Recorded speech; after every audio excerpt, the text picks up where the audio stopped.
Bonjour, mon invité aujourd'hui est Pierre Lelouch. On va parler du livre qui vient juste de publier, Engrenage au pluriel, la guerre d'Ukraine et le basculement du monde, qui vient d'être publié aux éditions Odile Jacob. Bonjour Pierre. Bonjour Pascal. Alors ton livre va quand même un peu à l'encontre de ce que l'on entend très souvent sur les plateaux télévisés dans les débats. Tu commences par dire que cette guerre aurait pu être évitée. Ah oui, oui, elle aurait pu être évitée depuis longtemps, depuis 2008, au moment où, au sommet de Bucarest, où Sarkozy et Merkel disent non à Bush, quand Bush fils, qui n'était pas Bush père, le père était contre, mais le fils voulait élargir l'OTAN à l'Ukraine et à la Géorgie, et là, Sarkozy et Merkel disent non, c'est une erreur, ça conduira à la guerre. Donc l'avertissement, il était là, ça a été suivi par la guerre de Géorgie 4 mois plus tard. Il y a dans cette histoire quelque chose comme l'histoire d'une catastrophe annoncée. C'est-à-dire que les Russes n'ont jamais varié dans leur position. Et tous les Russes, je veux dire de Gorbatchev jusqu'à Poutine, en passant par même Navalny, avant son emprisonnement, Navalny, Solzhenitsyn, tout le monde considérait en Russie qu'il devait rester un lien indéfectible entre l'Ukraine et la Russie. Chose que nous n'avons pas voulu entendre, mais en même temps sans en tirer les conséquences. Moi, je veux bien qu'on dise que l'Ukraine appartient à l'Occident, pourquoi pas, mais dans ce cas-là, compte tenu de la position des Russes, il fallait prendre les mesures nécessaires, notamment en Et on matière est de resté au milieu dissuasion. du guet finalement. On Faut a pas, promis. ben, on a fait plus que ça, puisque on a simultanément désarmé nos forces à l'os pendant 30 ans. On s'est shooté au gaz russe derrière l'Allemagne et on a fait comme si tout ça s'arrangerait tout seul. Or, ça ne s'arrangeait pas. Et à mesure qu'on a avancé dans le temps, et que, un peu par hasard, en 2013, il y a eu cette affaire de l'élargissement, enfin, de l'accord commercial entre l'Ukraine et l'Union européenne, c'est là que ça a basculé, ça a donné la Crimée. Mais là encore, il y a eu d'autres hypothèses pour en finir avec cette guerre. Il y a eu le processus de Minsk, dont la France et l'Allemagne sont ensuite devenues un peu les garantes avec Normandie, mais on n'a pas été jusqu'au bout.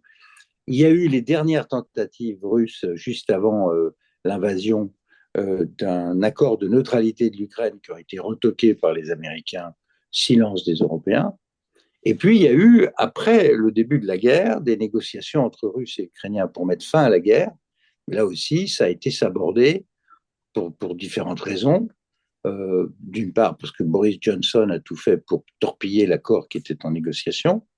Je publie dans le livre, euh, en annexe, une partie de cet accord, ainsi que le communiqué de presse qui devait saluer l'accord à la mi-avril. On aurait évité comme ça un demi-million de Mais victimes. tu le préemptes toi-même dans le livre en disant ça, l'argument immédiat dans les débats, c'est d'être accusé d'être munichois ou pro-Poutine. Est-ce que un débat sain a pu être mené Non, sur cette affaire? non. Depuis le début, il s'agit d'une guerre de l'émotion. Il n'y a rien de pire que l'émotion parce que, comme disait Clausewitz, le dessein est politique. La guerre n'est que le moyen. Et quand il n'y a pas d'objectif politique, eh ben, on est dans cette situation épouvantable où il y a une guerre depuis 3 ans, dans un continent qui est saturé d'armes nucléaires, donc il y a une guerre par procuration entre l'OTAN et la Russie, autour du statut d'un État tampon situé entre l'Allemagne et la Russie, c'est l'Ukraine. Donc c'est toujours été une zone géopolitiquement absolument majeure pour la stabilité du continent. Donc on a cette guerre, mais sans en connaître nous-mêmes l'objectif. On ne sait même pas quel objectif. On dit aussi longtemps que nécessaire. Et Oui, le problème, ce c'est qui est quand que même grave, c'est qu'on a donné beaucoup d'argent, mais que comme si on ne contrôlait pas. C'est une sorte de taxation sans représentation. voilà, c'est 300 milliards d'euros, beaucoup de morts à l'arrivée, sans objectif politique. Et aujourd'hui même, on ne sait toujours pas quel est l'objectif politique. On a enfin commencé à prononcer le mot négociation. Moi, depuis le début, à la veille même de la guerre, je disais il faut arrêter ça, il y a une négociation possible sur la limitation des armements, sur le statut de l'Ukraine. À la fin de l'histoire, on va se retrouver exactement là où on était en avril 2022, avec la neutralité de ce qui restera de l'Ukraine, mais entre-temps, elle aura perdu le Donbass en plus de la Crimée, et des mesures de sécurité qu'il faudra bien trouver du côté européen, et probablement un accord pour l'entrée de l'Ukraine dans l'Union européenne, qui était déjà acté en 2022. Donc c'est l'histoire d'un énorme gâchis, d'un aveuglement chez nous. Bah, bien sûr, Poutine porte la responsabilité de cette guerre, ça ne se discute même pas. Mais en face, on n'a pas su ni voulu interrompre ce massacre, ni mesurer les conséquences. Parce que j'explique dans le livre que cette guerre, elle est très importante pour l'Europe et pour le centre de l'Europe et son équilibre. Mais Tu dis cette que les guerre, conséquences de la guerre sont plus importantes que la guerre voilà. elle-même. Mais Ouais. la guerre, elle a accéléré des mouvements telluriques qui étaient déjà en cours, qui sont maintenant face à nous. C'est-à-dire qu'on a fabriqué, par exemple, une alliance entre la Chine et la Russie, la Chine qui contourne tout le système de sanctions contre la Russie, mais en plus deux États particulièrement toxiques, qui sont la Corée du Nord et l'Iran. On a affaire à ce que j'appelle les quatre cavaliers de l'apocalypse, c'est-à-dire quatre puissances nucléaires. L'Iran est sur le point d'être une puissance nucléaire, qui sont résolus à en finir avec le monde dominé par l'Occident. Avec derrière eux la constitution des BRIC+, c'est-à-dire une espèce d'organisation du Sud global, très hétérogène, mais qui est unie sur un seul point, qui est de remettre en cause le système construit par les Américains après la Deuxième Guerre mondiale. Et Et notamment là, de mettre en cause le dollar comme monnaie internationale. le dollar et la politique occidentale en Asie, au Moyen-Orient. Et là où c'est grave, c'est que cette guerre, dont on ne connaît pas les objectifs, elle a déjà métastasé au Proche-Orient. Et on voit bien la connexion. Le Sud global se fout absolument de savoir ce qui se passera en Ukraine, parce que pour eux, c'est une guerre de blancs qui est un problème régional, local à l'Europe. En revanche, la guerre en Israël et à Gaza, c'est vraiment la guerre du Sud contre le Nord. C'est comment le super blanc qu'est l'Israélien massacre le Palestinien, qui lui devient le symbole du Sud global et de la lutte du Sud global contre l'Occident. Donc on a mis le doigt dans un engrenage, d'où le titre du livre, dans un engrenage infernal qui fait que non seulement on a une situation non résolue en Europe, il va falloir qu'on s'en occupe assez vite, puisque à mon avis la paix, l'accord de paix, de cessez-le-feu va venir en 2025. Tout le monde est épuisé, les Ukrainiens sont épuisés, nos arsenaux sont vides, plus personne ne veut payer. Donc ça va s'arrêter en 2025. Mais il va falloir quand même trouver le moyen de stabiliser cet état tampon qui va être amputé du Donbass et de la Crimée, lui trouver des garanties de sécurité, lui trouver sa place en Europe. C'est un énorme défi qui nous attend et que personne ne discute chez nous. Personne. Alors, tu vas même jusqu'à écrire qu'il y a un déclassement français, qu'il faut remonter aux années 50 pour mesurer le véritable déclassement de la France dans le monde d'aujourd'hui. Tu es très sévère sur la politique menée par les responsables français.